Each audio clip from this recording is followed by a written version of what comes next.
বন্ধুরা আবার একটা নতুন ভিডিওতে আমার তোমাদেরকে অনেক অনেক স্বাগত। তো আজকে দেখতে পাচ্ছ যে পৃথিবীর চারিদিকে কীভাবে নাড়া সাড়া পড়ে গেছে তিলোত্তমা মৃত্যুকাণ্ডে। তো তিলোত্তমা মৃত্যুকাণ্ডে অনেকেই অনেক মান্যগণ্য ব্যক্তিরা তারা কি বলছে, এখন চারিদিকে রব উঠছে মেয়েরা কেন রাত্রেবেলায় কাজ করবে, মেয়েদের রাত্রে কাজ করা বন্ধ করা উচিত। কিন্তু এটা কি কখনো মানা যায়? বড় বড় পদে বড় বড় জায়গাতে বড় বড় কোথাও কেউ এরোপ্লেন চালাচ্ছে, হয়তো মাঝরাতে তাদের ফ্লাইট আছে, এমনও আছে সেখানে কোনো মহিলা চালক রয়েছে, সে কি তাহলে রাত্রে ডিউটি সে করবে না? বড় ডাক্তার রয়েছে যারা মাঝরাতে তার অপারেশন আছে, যার না তাকে না হলে হয়তো সেই অপারেশনটা হবেই না, সেই মানুষটার প্রাণে মারা যাবে, তাহলে সেখানেও কি সে যাবে না? তাহলে কত এরকম ভাইটাল জায়গা আছে যেখানে মহিলারা না গেলে সেই জায়গাটা, সেই কাজটা থমকে যাবে, আটকে যাবে, পিছিয়ে যাবে। তাহলে সেই জায়গায় কি সেই নারীটা রাত্রেবেলায় যাবে না? রাত ৮টার পর মেয়েরা এতটাই কি অসৌজন্য হয়ে যায় পরিবেশে? বন্ধুরা, আর তোমাদের ঘরেও মেয়েরা আছে, আমাদের ঘরেও মেয়েরা আছে। এটা কি কখনো ঠিক? এই যে কথাগুলো উঠে আসছে, ভেসে আসছে, এই কথাগুলোর তীব্র প্রতিবাদ আমি করছি এই ভিডিওর মাধ্যমে। যে এই কথাগুলো তোমরা কেউ বলো না। কেন নারীরা রাত্রেবেলায় বেরাবে না? তারা তাদের সৌজন্য বজায় রেখে অবশ্যই যার, যার কাজে বেরাতে পারবে। একটা পুরুষ যদি রাত্রে কাজ করতে পারে, কেন একটা মেয়ে, কেন একটা নারী হয়ে কেন আমরা যাব না? আমাদের মাননীয় মুখ্যমন্ত্রী একজন নারী। আমাদের অনেক বড়, বড় পদে আছে যারা, তারা তারা নারী। তারা কি রাত্রে কাজ করবে না? এটা কোন ধরনের কথা? কোন ধরনের আ যে মানে কটূক্তি, যে মেয়েরা রাত্রে কাজ করবে না, কেন যাচ্ছে? সেদিন তিলোত্তমা যে রাত্রে তার মৃত্যু হয়েছিল, সেও কিন্তু ডিউটিতেই ছিল। সে কিন্তু কোনো রকম কোথাও ঘুরতে যায়নি বা কোনো অন্য কোনো পাবলিক প্লেসে ছিল না। সে রীতিমতো তার কাজের সূত্রে সে হসপিটালে তার কর্মক্ষেত্রেই ছিল এবং সেখানেই তার, সেই কর্মক্ষেত্রেই তার কিন্তু সে মৃত্যু ঘটে, নৃশংসভাবে তার হত্যা হয়। তাহলে এটা কি ধরনের বন্ধুরা? সে ৫ জনা, ১০০ জনা বা ৫০০ জনের প্রাণ বাঁচানোর জন্য সেখানে ছিল। তারই সেখানে প্রাণটা চলে গেল। তাহলে সেটা কি সে অন্যায় করেছিল সেই কাজটায় জয়েন করে বা সেই জায়গায় গিয়ে? এই কটূক্তি যখন করো না, এই কথাগুলো শুনি না, তখন অন্তর থেকে যেন কেঁপে ওঠে যে, ছি! কোন জায়গায় আমরা বাস করছি? কী ধরনের কথা? তো আজকে কিছু, কিছু ভাইটাল কথা নিয়ে আলোচনা করার জন্যই এসেছি বন্ধুরা। যেহেতু আমরাও জনগণ, তোমরাও জনগণ। আমরা নিজেরা কিছু নিজেদের কথা থাকে আমাদের। আজকে কথা হচ্ছে, কিছু, কিছু কথা ভেসে আসছে যে এই তিলোত্তমার যে মৃত্যু হয়েছিল, তার আমার গতকালের ভিডিওতে তোমরা নিশ্চয়ই দেখেছ যে ৩ টে রেকর্ডিং হয়েছিল।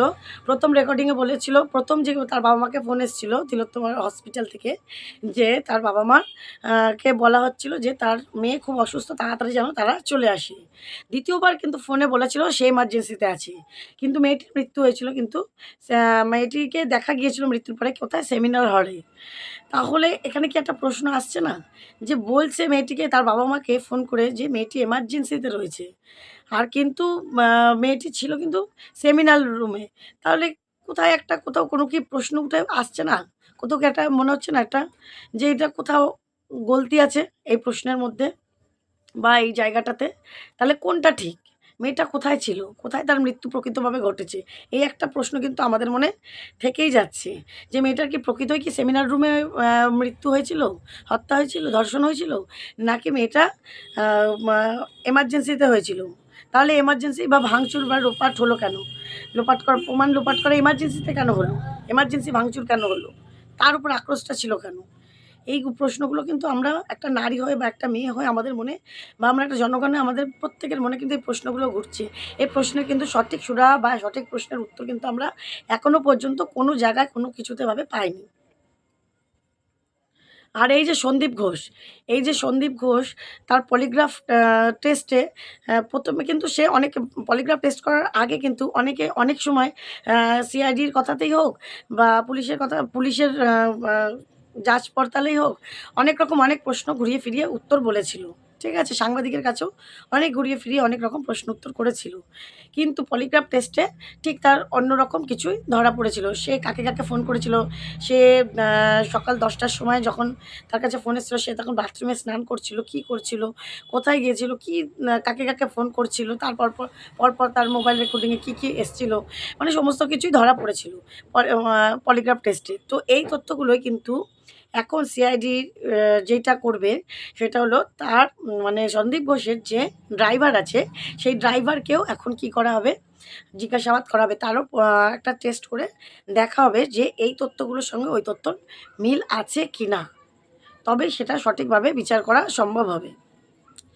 তো জানি না কবে এর বিচার হবে, জানি না কবে কিভাবে সঠিক বিচার সঠিক মাত্রায়, কিন্তু সবসময় আমাদের মনে এটাই হচ্ছে একটা যেই জায়গাটা নর্মাল, যদি পাবলিক প্লেসেও কোনো মেয়ের রেপ হয়, কোনো মেয়ে ধর্ষণ হয় আর কি, হত্যা হয়, সেই জায়গাটা সঙ্গে সঙ্গে সিল করে দেওয়া উচিত।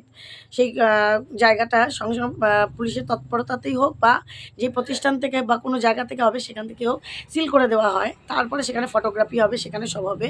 হ্যাঁ, কিন্তু যখন তিলোত্তমার যেই মৃত্যু হয়েছিল, যেই জায়গায় ধর্ষণ হয়েছিল সেখানে প্রচুর লোক ছিল আর ফটোগ্রাফি করা হচ্ছিল। কে ফটোগ্রাফি করেছে যেটা আর কি ফটোটা ভাইরাল হয়েছিল সেটাও এখনও জানা যায়নি। যাই হোক, যেখানে চারিদিকে আর কি লোক ঠিক করছিল, কেন সেই জায়গাটা সিল করে দেওয়া হয়নি? এটাও একটা প্রশ্ন উঠে আসছে বন্ধুরা আমাদের মনে, যে যেই জায়গাটা একটা এত বড় নারকীয় হত্যা হয়েছে, নারকীয় পৈশাচিক কাণ্ড হয়েছে, সেই জায়গাটা আরও আগে, আর যেহেতু সেই জায়গাটা তিলোত্তমার একদম কর্মক্ষেত্রের জায়গা, সেই জায়গাটা কোনো একদম অফ সাইড না, যে একটা অনচেনা জায়গায় পড়েছিল বা সেখানে লোকের আনাগোনা নেই, মানুষ জড়ো হয়ে গেছে, সেরকম কিচ্ছু নয়। একটা কলকাতার মতো প্রপার জায়গায়, প্রপার বড় হসপিটাল, যেখানে মানে সবসময় লোকের আনাগোনা থাকে, হাজার হাজার লোকের আনাগোনা থাকে, সেই মতো জায়গায় একটা এই ঘটনা ঘটে গেছে। ঘটনার পরেও কিন্তু সেই জায়গাটা সিল করে দেওয়া হচ্ছে না, সেখানে হয়েছিল না, সেখানে অনেক অনেক লোক জড়ো হয়ে ছিল, সেখানে তাদের মধ্যে আলাপ আলোচনা হচ্ছিল। এইটা কি একটা প্রশ্ন উঠে আসছে না, যে কেন, কিসের জন্য এত নেগলিজেন্সি? আর তারপরের প্রশ্ন একটা ভেসে আসছে, দেখো বন্ধুরা, এটা একটা ভাইটাল, খুব খুব খুব জরুরি প্রশ্ন। তো এইটা একটা ভাইটাল প্রশ্ন। এটা হচ্ছে, তিলোত্তমার যে মৃত্যুর সময় ময়নাতদন্তে ধরা পড়েছে ঠিক রাত ৩টে থেকে ভোর ৬টা পর্যন্ত, তাই তো? সবাই আমরা সেটা জানি, খবরেও দেখেছি, সব জায়গাতেই দেখেছি। কিন্তু যেই শ্মশানের থেকে যে সার্টিফিকেটটা, সেখানে দেখাচ্ছে 12টা 54 মিনিট। এটা কি করে হয়? এটা কি ঠিক? তাহলে কোনটা? তিলোত্তমাকে কি একবার ছেড়ে দুবার মারা গিয়েছিল? এটা তো কখনো সম্ভব হতে পারে না। তাহলে একটা মেয়ের দুবার মৃত্যুর সময় বা এতটা মৃত্যুর ডিফারেন্স টাইমটা কি করে হতে পারে? তার বাবা-মাও তো এখন বলছে যে এর মধ্যে বড় হয়তো কোনো ষড়যন্ত্র আছে। না হলে এখানে একটা স্বচ্ছ একটা ঘটনা। ঠিক আছে, হওয়াটা একটা ডাক্তার, একটা হসপিটালে ধর্ষণ হয়েছে, যেটা কখনোই হওয়া উচিত নয়। ডাক্তার বলে নয়, কোনো জায়গাতেই কোনো মেয়ের হওয়া উচিত, আর যদিও বা হয়ে গেছে ঘটনাটা একটা স্বচ্ছ ঘটনা, একটা তদন্ত হবে, দোষীকে ধরা হবে, তার সঠিকভাবে ময়নাতদন্ত হবে, সঠিকভাবে তার একটা কাগজপত্র বেরাবে, তার সঠিকভাবে সব কিছু নিয়ম অনুযায়ী হবে। কিন্তু এখানে কেন সব কিছুতেই ঘোরতাল হয়ে যাচ্ছে? আর তার মৃত্যুর সময়টা পর্যন্ত রহস্যজনিত হয়ে যাচ্ছে। এটা কি ধরনের?